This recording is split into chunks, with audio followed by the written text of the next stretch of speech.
Hi. Hi. This is Marlene and Lynn, and we have my beautiful Civil War quilt that Lynn just finished. I'm so excited. And here we are at IHOP having breakfast because it's my birthday. Woo! Yes, it was her birthday breakfast. And we have my brother behind it holding it up. Wow, look at that work.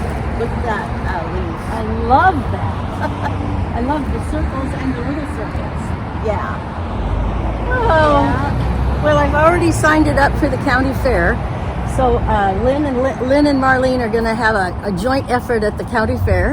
Yeah. And I can't wait.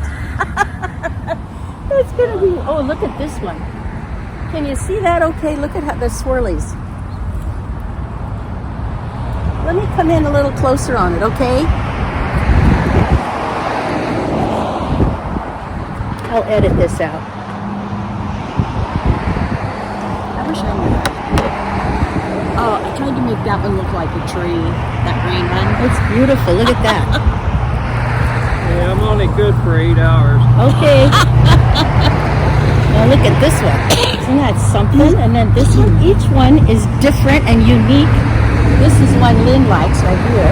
The tree, or And the it looks leaf. like it's thread painting or something. What do they call that? Yeah, thread painting. Wow.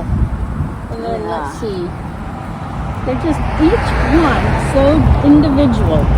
And I just absolutely love it. So I hope that you guys can get started on a Civil War quilt because it's just so meaningful, especially this 250th anniversary for our nation. So have a lovely day. And here, let me show you Lynn. Hi. Thank you so much, Lynn. This you're is very a welcome. beautiful job. Thank you Absolutely for beautiful. letting me quilt Oh, it. let you, of course. Thank you very much. All right, everybody have a great day. Thank you. You have a great day. Bye. Bye.